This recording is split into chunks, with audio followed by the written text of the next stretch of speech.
Alright, top esports against G2 game 2. We just watched game 1 live on stream, so check out the links in the video description if you're interested in this sort of content. Anyway, jumping right into the game, one adaptation that we talked about for top esports is to ban Tristana. They don't.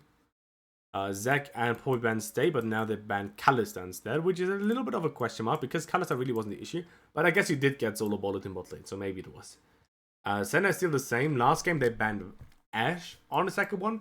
Because of Kalista, they banned Varus, I reckon. Like, this is sort of the adaptation. I think Creme, and then they still ban the Ashe. Okay. So again, it's a G2 game. Lucianami bans, like, my Nautilus are kind of very low in priority. And we already got spotted a little bit. Because we already saw the Jackeylove B1's Draven here. And I did watch the games. But again, if I don't review those games like in depth, I forget everything. So I sort of remember drafts in terms of what was played, but not really the order. And as always, reviewing those games from like an MSI team sort of perspective, because as we're preparing for summer splits right now, I'm not really going to share my own opinion that much. In terms of AD carry, oh, I remember what was played, right? But let's kind of think from like an AD carry perspective. Lucianami, you could do against Draven. I don't think it's horrible, but there's still Nautilus and Vi, right? If you go Lucianami or like Lucian here, they go Nautilus Vi, I think the game is kind of unplayable. So even if you're an MSI team that plays it, G2 doesn't play Lucianami, it doesn't look that good. It doesn't look that fun to play. Otherwise, there's kind of you can go back to G2's early playstyle of like just picking Jinx and looking to lanes up against Draven, which I think is okay. As long as you don't play in a way where your top laner tries to soak experience, because that kind of snowballs Draven due to kill gold. But what does G2 go for? They play Kog'Maw. I reckon it was like Kog'Maw Trist. No, it's Kog'Maw Braum instead. I'm mixed feelings about just insta-locking Braum, because they can't pick it away, and if they do, you just go melee, so you don't care. And this gives them an in into playing like mages that could bully Kog'Maw a little bit. Right, in mages we're thinking of fear. I mean, wave support hasn't been played for some time, right? But some teams actually quite like to play. Did I say Draven support? Wave support. I'm not sure what I just said. I'm a little bit lost today. I'm sorry. Also, like quick review today. We have to be a little bit faster. I only have like 10 or 15 more minutes. Anyway, wave support was played for some time. Honestly, quite good. So I don't fully like the Braum Slam insta. But if you don't think they're going to do it because you scouted they don't do that, then I think it's okay. But I think it's a little bit of a risk. And this game, Rumble's actually open, right? So Rumble support against Braum I think should also be pretty good. So let's see what happens. Like usually I would have expected like Rumble supports here plus probably a jungle pick that is a quite good lockdown onto Kog'Maw. Right, so for example, like Jarvan Rumble here seems pretty good for blue side, I think. Lockdown onto Braum, still a solid lane. I don't know why the heck they pick Hawkeye for. I mean, theoretically it makes sense. It outranges, and G2 already picked Braum, which is not an engage gem, realistically. I mean, if you're Hillisang it is, but if you're not Hillisang it kind of isn't.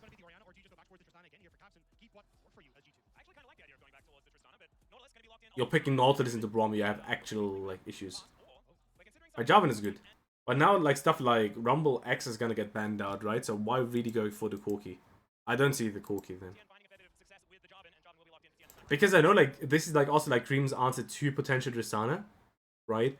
And it's technically good, but first of all, like, LPL Corki is just not good. Corki I like as a champion, but whenever I watch LPL play Corki, it doesn't look good.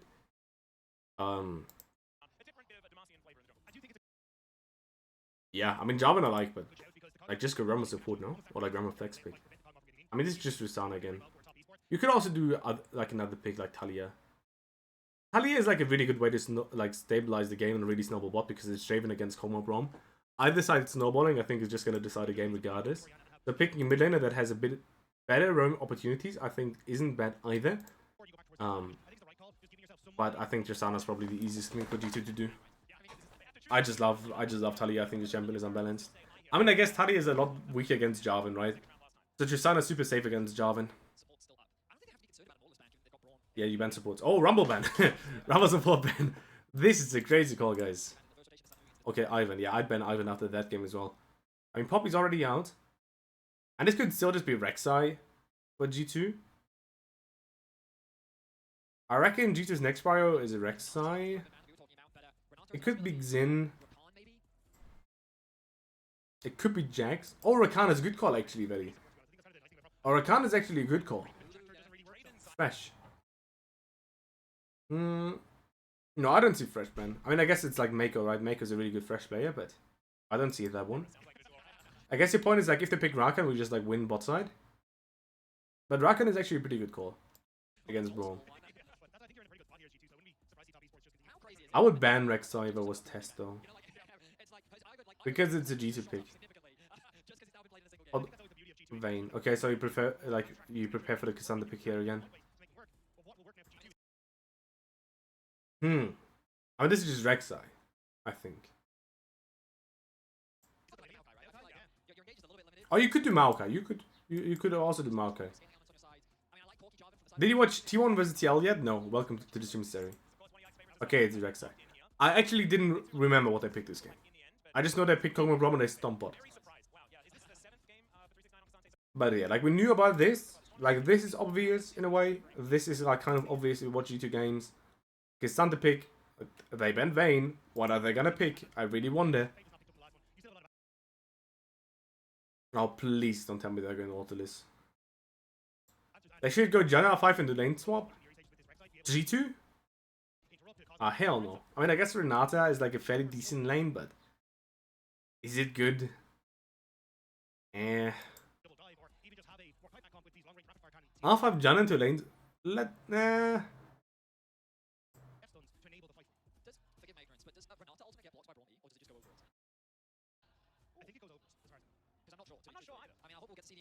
You're getting cock ahead of Draven? Or you're not getting ahead of Draven by lane swapping, no? And you just go TF.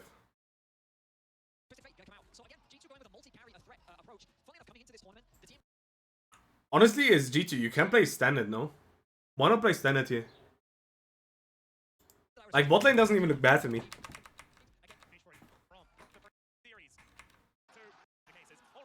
Because it has so much value in lane swaps. But you don't need to lane swap, you can play standard. Bot lane is playable. Why lane swap when you can play bot?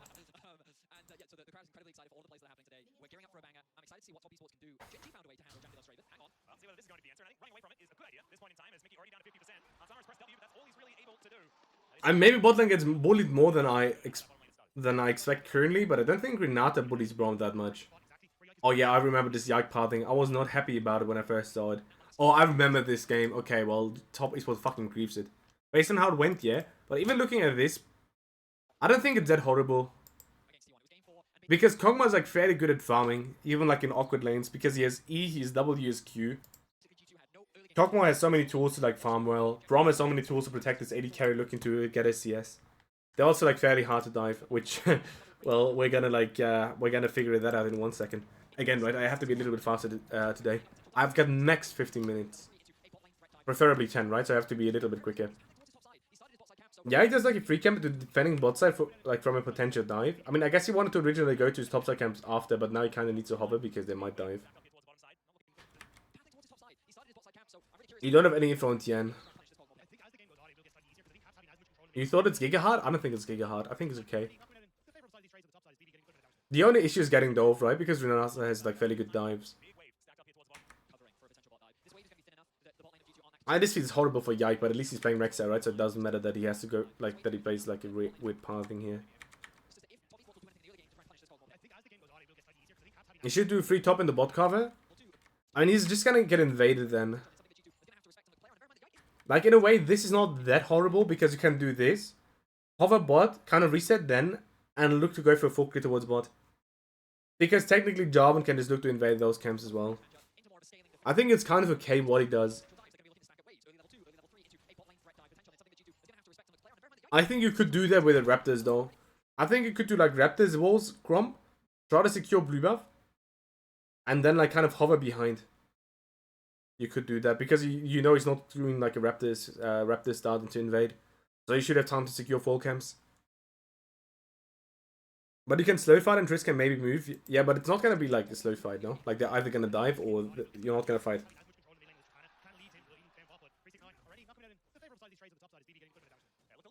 Nah, you never... Raptor Scrum blue? Yeah, but you just do Raptor's Wolf Scrum. Who cares about blue buff?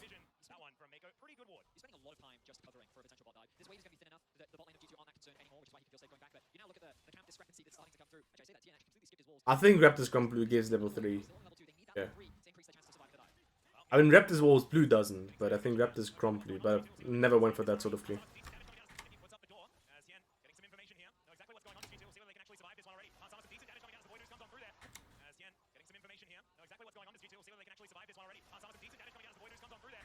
Meiko has to start with the handshake on Renata this time here.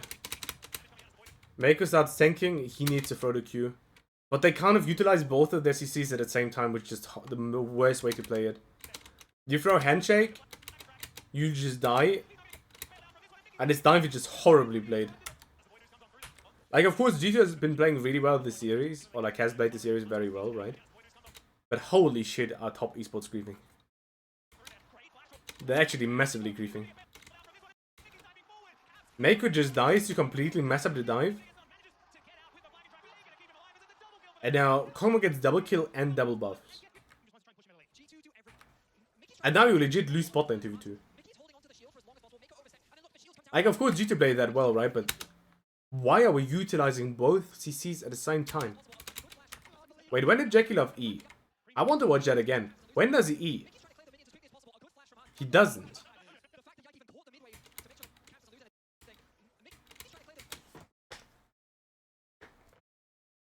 I mean, I don't want to beat that guy, right? But they like they just completely grief. Like, this is not even like I mean, it's like partially G2 playing well, right? But top esports legitimately could not have played the dive worse. Like, this could be me diving. I think we dive way better than that, actually. I mean, it's a very hard dive to commit to. Like, don't get me wrong. Like, this is not an easy dive for top esports. Diving Brom is always hard. Not having like point and click 60 also makes it a lot harder. But dying as a tanking member and then not layering your CC. I mean, in a way they layered their CC, right? But they layered the CC when Hansama said that flash, which is kind of an issue. And right, similar situation here, right? This game, it's a little bit like an earlier play. Oh, I mean, this game, it's kind of like G2 on the side, right? They go for the 4-minute bot side play. You reset and then you have the bounce to play on the 5-minute wave. Right, to look to go for Drake potentially after. Again, it's more the lane gank and then potentially going into Drake. But it sort of works both in both ways. You try to go for the gank, you're unable to find it, but you get like Meiko's flash and Jackeylove's cleanse, so it's still a very, very good gank. You could go for Drake here, I think. I think it's possible. But I guess I just prefer Grubs here. You've got TF and Tristana. Like, Grubs, I think, are also better here. Plus, you're potentially baiting Tian into defending his bot side here. And they can't go for Drake, so you might be able to get both objectives as well. So overall, like very good pathing by Yike here. I really like that pathing here.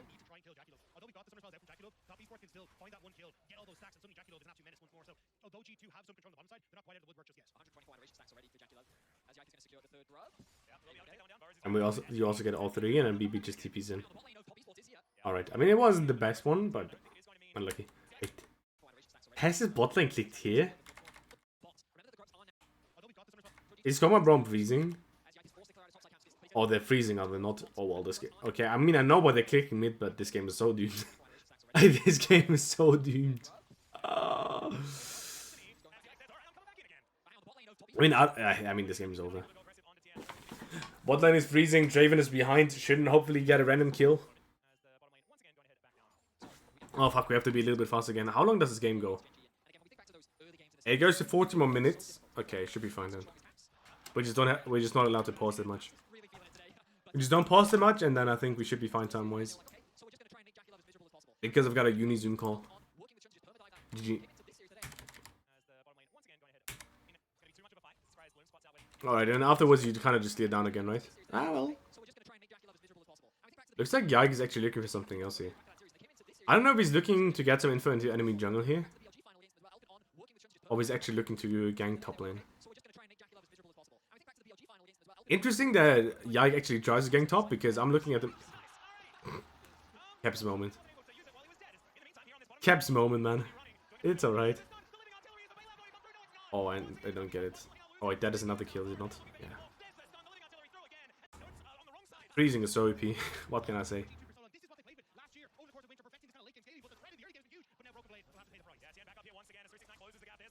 Maybe we just tries the trade, but it just doesn't happen here.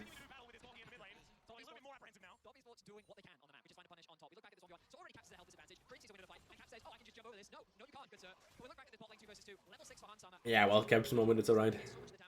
Caps needs his 1 creep per game. As long as it stays at 1 creep, I think it's alright. And GG's bot lane is also just so much better. I mean, it's a kind of a ghost diff, right? But they're just also so much better. Our top East really tries to force here. Like, honestly, I respect top East for realizing they're doomed in a lot of games and then just, like, really trying to force. But it's just not gonna be good, like, enough, I think.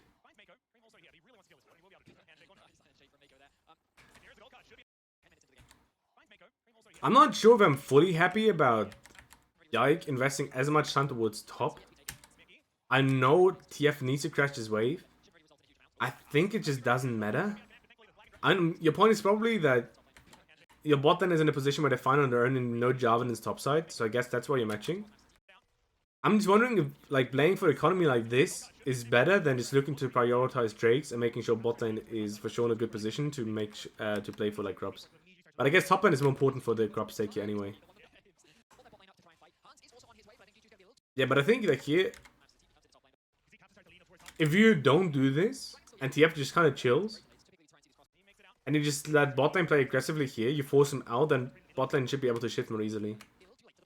And as long as you get one, it's like kind of okay, but now you have to give all 3, which I'm not fully happy about. Because you've got TF, you've got Tristana, you've got so much split push. I really dislike giving grubbies here. And for that, bot lane needs to come, of course. And it's not needed. Right, so you can also make the argument that, well, we don't take this fight here because it might be an okay fight for them. And yeah, I mean, no, I don't see it. I guess that someone needed to wait for rage split actually. Like if you get perfect bases here, then I can see it actually. Like maybe you just can't take it. Like you want to take it, but maybe you just can't. And then you just cut your loss and you just play Drake. I think that's okay. I think that's fine. I mean, you're Giga outscaling this game again, right? Like, they've got Corki, but that's kind of it. You've got a fat Cookmuff, you've got double winning, like double hardcore winning, plus really, really insane split push champions. So I think you're gonna be just fine here. Tian is top. Usually, I wouldn't mind looking for a bot side player. I guess I reckon he's gonna insta base and is gonna be behind on that bot lane wave here. Plus it's Renata. And they have awesomes. Oh well, okay, they still go though. Okay. I agree. Yike just knows he can take Scuttle in the meantime. That's why he just goes to Scuttle into bot lane play. Alright, works for me. Works for me. Yeah, okay, it's not even close. I thought it would be a lot closer. Ah, it's not even close.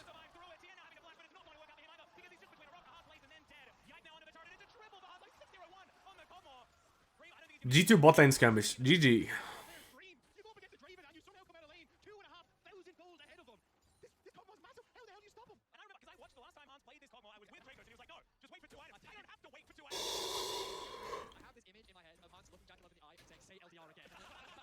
Yeah, I mean, what can I say? I mean, game 1 and game 2 was just a massive bot lane diff.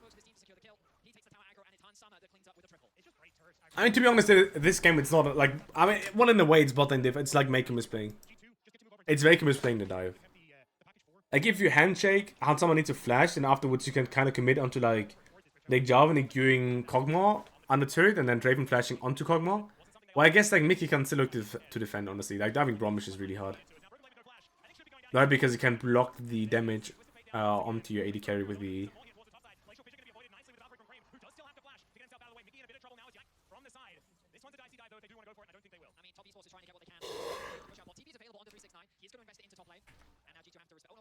I just pull out that TP though. That's not bad. Again, we have to be a little bit faster. I'd really love to analyze the game a little bit more. But I don't have much more time. If you want to have like deep analysis, for example, you're watching on YouTube, go check out the other VODs on the Twitch channel. Or the other videos on YouTube.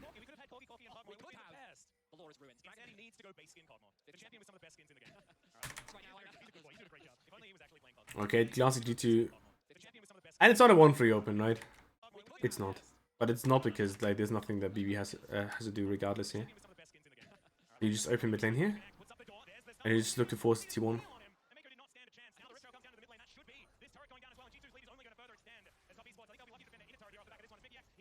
It's actually crazy that the gold dip isn't that massive, but all of the gold is on K'Sante, and while K'Sante can be really OP, Kokma has more than enough damage to kill a K'Sante. Unlucky that the second charge doesn't go through. And it's usually just going to be quite hard. And I reckon G2 is kind of... I mean, usually I would have expected G2 to just play like straight 1-3-1, but they actually just give Drake here as well. Like G2 plays very... Like, G2 really doesn't care about some of the objectives, just don't think it's game winning for them. Which I honestly respect. Because if we're looking at this game, right, of course Seoul is going to be like a potential win condition, right? It still shouldn't win a game for top esports. It still shouldn't. Right? Your team fighting, like, unless it's like a good Seoul, your team fighting is still going to be very chill. It could be Cloud or Chemtech right now. I think against both you can still win, unless like Corki's on 6 items, maybe. And you've got hardcore winning sides. If the fight just isn't good for you, you just don't commit to it.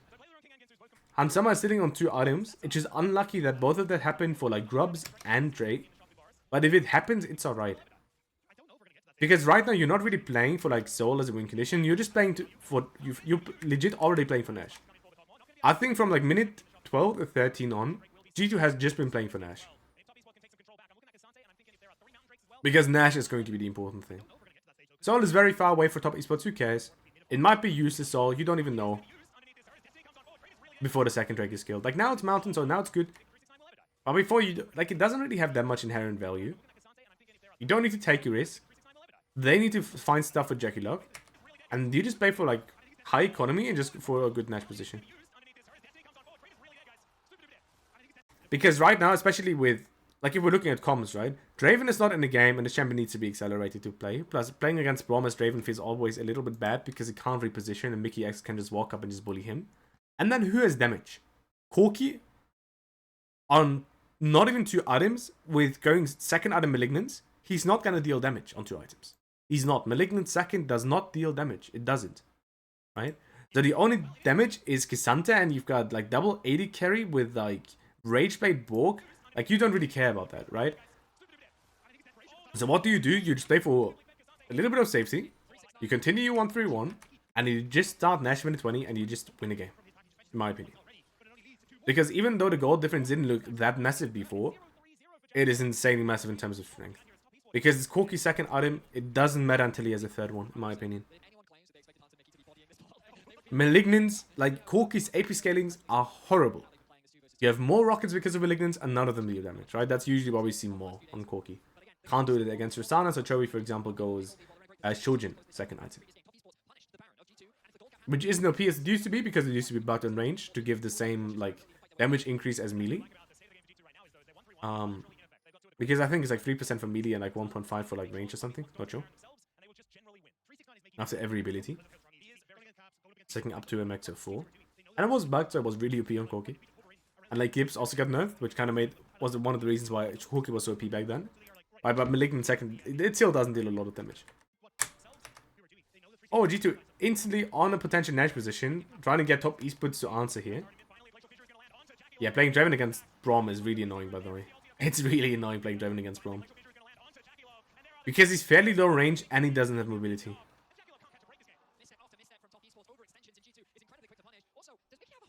Plus his entire kit gets blocked by Brommy, right? So that's a little bit of an annoyance. Or a little bit, I mean, like it's a massive annoyance. And then Inter. And the interesting thing is, like, even here, G2 still kind of opens 1-3-1. Where they look to contest, and they're still, like, strong enough to contest here regardless, right? But even if the enemy team, like, tries to retake, they're still winning. This is kind of the idea, I think, at least, behind G2's 1-3-1. And maybe I gotta check out more interviews of them. But that kind of feels like it. They just take Nash. Again, like, I have a Zoom meeting in 3 minutes. I have to be a little bit faster, guys. Yeah, okay. Sorry, I was stopping a little bit too much. My bad. We're just sieging bot. This time we're not for fun rotating onto top lane. And we just run, like, you just run down and you just win a game, right? What is there to say? I hope you guys enjoyed the video in case you're watching this on YouTube. I have to be quick, I'm sorry. Check out the link in the video description below. And if you have any questions, either join the Discord and just ask them there, or join one of the live streams. Hope you enjoyed the content, and hopefully see you guys in the next video, maybe